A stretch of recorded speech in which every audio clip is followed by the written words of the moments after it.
Hello friends, మీకు ఆ పరమశివుడంటే భక్తి నమ్మకం ఉంటే లైక్ చేసి ఓం నమ శివాయ అని కామెంట్స్లో రాయండి.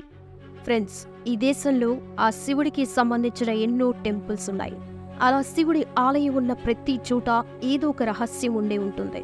అయితే ఇప్పటివరకు మనం కొన్ని టెంపుల్స్ గురించి మాత్రమే తెలుసుకున్నాం, కానీ ఒక 5 శివాలయాల గురించి మాత్రం చాలా వరకు ఎవరికీ తెలియదని చెప్పాలి. ఆ 5 శివాలయాల వెనక కూడా పురాతనకి సంబంధించిన రహస్యం ఉంది. మరి ఆ రహస్యం ఏంటి? ఆ 5 ఆలయాలు ఎక్కడున్నాయి? ఒక చోట ఉండే శివుడు ఎందుకు మాయమవుతాడు?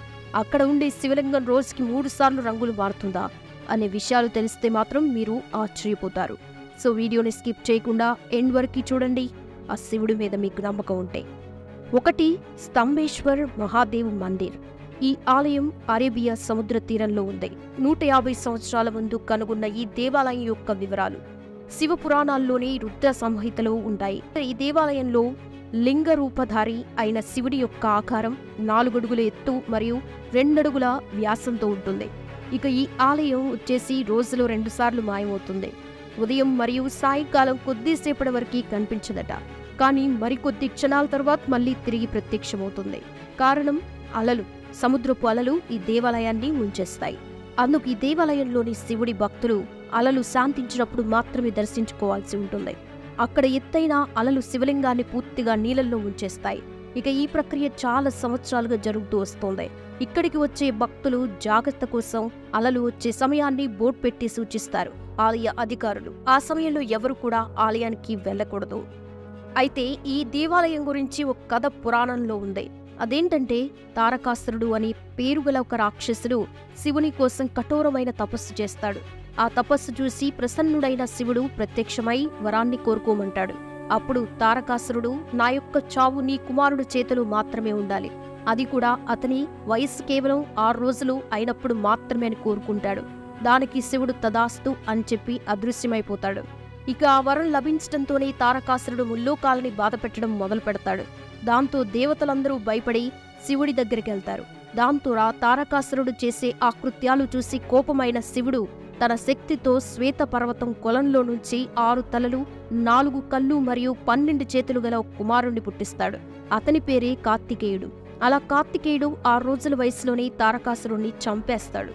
కానీ తారకాసురుడు శివుని యొక్క భక్తుడు అని తెలిసిన తర్వాత కార్తికేయుడు చాలా బాధపడతాడు. అది చూసి విష్ణువు తారకాసురుడు మరణించిన స్థలంలోనే శివాలయాన్ని కట్టించమని, అప్పుడే అతని మనస్సు ప్రశాంతంగా అవుతుందని కార్తికేయుడితో చెప్పడంతో అప్పుడు కార్తికేయుడు అలానే చేస్తాడు. అలా దేవతలందరూ కలిసి సాగర సంగమ తీర్థం వద్ద విశ్వనంద స్తంభ్ యొక్క స్థాపన చేస్తారు. అలా ఇప్పుడు ఆ ఆలయాన్ని స్తంభేశ్వర ఆలయంగా పిలుస్తారు. 2వది నిష్కలంక్ మహాదేవ్. ఈ ఆలయం గుజరాత్ రాష్ట్రంలోని భావనగర్లోని కొలియాక్ సరస్సుకి 3 కిలోమీటర్ల దూరంలో అరేబియా సముద్ర తీరంలో ఉంటుంది. ప్రతిరోజు అరేబియా సముద్రంలోని అలలు శివలింగానికి జలాభిషేకం చేస్తాయి. చాలా మంది భక్తులు కాలినడక్కి వచ్చి దేవాలయంలోని శివలింగాన్ని దర్శించుకుంటారు. దర్శనం కోసం వచ్చి భక్తులు అలలు ఆగే వరకు ఆగాలి. అలలు వచ్చిన సమయంలో కేవలం దేవాలయం యొక్క స్తంభం మరియు జెండా మాత్రమే కనిపిస్తాయి. ఈ సమయంలో మనకక్కడ ఒక ప్రాచీన శివాలయం ఉందని అనిపించదు. అయితే ఈ దేవాలయం మహాభారత సమయానికి చెందిందని భావిస్తారు. అయితే పాండవులు కౌరవుల్ని చంపి యుద్ధాన్ని గెలుస్తారు. యుద్ధం పూర్తయిన తర్వాత వారి తోబుట్టువులని, సొంత బంధువులని మరియు రక్త సంబంధీకులను చంపి ఘోరమైన పాపం చేశామని బాధపడతారు. ఈ మహాపాపం నుంచి విముక్తి పొందడానికి మార్గాన్ని తెలుసుకోవడానికి శ్రీకృష్ణుడి వద్దకి పాండవులు వెళ్తారు. అప్పుడు భగవాన్ శ్రీకృష్ణుడు పాప విముక్తి చేసుకోవడానికి నల్ల జెండా మరియు నల్లటి ఆవును ఇచ్చి పాండవుల్ని ఆవు వెనుక వెళ్ళమని చెప్తాడు. ఇక ఎప్పుడైతే ఆవు మరియు జెండా యొక్క రంగు నలుపు నుంచి తెలుపుకి మారుతుందో అప్పుడే మీకు పాపం నుంచి విముక్తి కలుగుతుందని చెప్తాడు. అలా ఈ అద్భుతమైన సంఘటన ఏ ప్రదేశంలో అయితే జరుగుతుందో అక్కడే పరమేశ్వరుని గురించి తపస్సు చేయమని చెప్తాడు. అలా 5 అన్నదమ్ములు భగవంతుని స్వరూపమైన శ్రీకృష్ణుడు చెప్పిన విధంగానే నల్ల జెండాను చేతిలో పట్టుకుని ఆవు వెళ్తున్న దారిలో వెళ్తారు. దీనిలో భాగంగానే వారంతా వేర్వేరు ప్రాంతాలకు వెళ్తారు. కానీ జెండా మరియు ఆవు యొక్క రంగు ఎక్కడ మారదు. ఇక ప్రస్తుత గుజరాత్లో గల కొలియాగ్ సరస్సు వద్దకి రాగానే ఆవు మరియు జెండా యొక్క రంగు తెల్లగా మారుతుంది. దీంతో పాండవులు చాలా సంతోషించి పరమేశ్వరుని గురించి తపస్సు చేయడం మొదలు పెడతారు. ఇక 5 పాండవులకి పరమశివుడు వేర్వేరు రూపాల్లో దర్శనమిస్తాడు. అందుకు వారి గుర్తింపుగా ఆ 5 లింగాలు ఇప్పటికీ ఇక్కడే ఉన్నాయి. 5 లింగాల ముందే నంది విగ్రహం కూడా ఉంటుంది. ఇక్కడ చిన్న నీటి కొలను కూడా ఉంటుంది. దానిని పాండవులు కొలను అంటారు. భక్తులు ముందుగా కాళ్ళు చేతులు కడుక్కొని తర్వాత శివుని దర్శించుకుంటారు. ఈ దేవాలయంలోని శివుడి నిష్కలంక మహాదేవాని కూడా అంటారు. ఎందుకంటే పాండవులు వారు చేసిన పాపాలని పోగొట్టుకున్నారు కాబట్టి. భాద్రపద మాసంలోని అమావాస్య రోజు ఇక్కడ గొప్ప జాతర జరుగుతుంది. దీన్ని భాద్రవి అంటారు. ప్రతి అమావాస్య రోజు ఇక్కడ భక్తుల సంఖ్య ఎక్కువగా ఉంటుంది. అక్కడ మన ప్రియమైన వారి యొక్క భస్మాన్ని శివుడికి చూపించే నదిలో కలిపితే వారి ఆత్మకి శాంతి కలుగుతుందని భక్తులకి గట్టి నమ్మకం ఉంది. గుడిలోని శివుడికి బూడిద, కొబ్బరికాయ, వెన్న, పాలను చూపిస్తారు. భావనగర్ రాజవంశం వారు దేవాలయం యొక్క జెండాను ఎగురవేయడంతో ఈ జాతర స్టార్ట్ అవుతుంది. ఇదే జెండా సంవత్సరం పాటు ఎగురుతూనే ఉంటుంది. మూడవది అచలేశ్వర్ మహాదేవ్ మందిర్. అచలేశ్వర్ మహాదేవ్ మందిర్ అనే పేరుతో భారతదేశంలో మహాదేవుని యొక్క చాలా దేవాలయాలున్నాయి. రాజస్థాన్ ధోల్పూర్లో ఉన్న అచలేశ్వర్ మహాదేవ్ మందిర్ మిగతా అన్ని దేవాలయాల కంటే ప్రత్యేకంగా ఉంటుంది. ఈ దేవాలయం రాజస్థాన్ మరియు మధ్యప్రదేశ్ యొక్క సరిహద్దుల్లో ఉంటుంది. అచలేశ్వర్ మహాదేవ్ యొక్క దేవాలయం ముళ్ళ చెట్ల మధ్యలో ఉంటుంది. ఈ దేవాలయంలో ఉండే శివలింగం రోజులో 3 సార్లు రంగులు మారుతూ ఉంటుందట.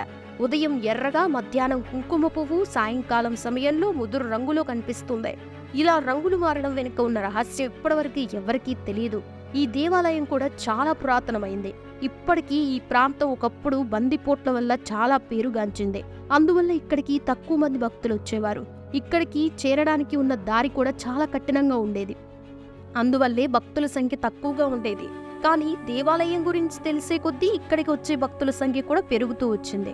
ఈ శివలింగానికి మరొక ప్రత్యేకత కూడా ఉంది. ఈ లింగం యొక్క లోతు ఎంత ఉందో ఇప్పటికీ ఎవ్వరికీ తెలియదు. చాలా కాలం కిందట కొంతమంది భక్తులు శివలింగం యొక్క లోతు తెలుసుకోవడానికి చాలా లోతు తవ్వినప్పటికీ శివలింగం యొక్క అడుగు భాగం అనేది కనిపించలేదు. తర్వాత భక్తులు ఇది భగవంతుని యొక్క మహిమ అని భావించి తవ్వటం మానేశారు. అచలేశ్వర్ దేవాలయంలోని శివుడు కోరిన కోరికలు తీరుస్తాడని భక్తుల యొక్క విశ్వాసం. 4వది లక్ష్మీశ్వర్ మహాదేవ్ మందిర్. శ్రీరాముడు ఖరదూషణులని చంపిన తర్వాత పాప ప్రక్షాళన కోసం లక్ష్మణులు చెబితే ఈ దేవాలయాన్ని స్థాపించారని ప్రసిద్ధి.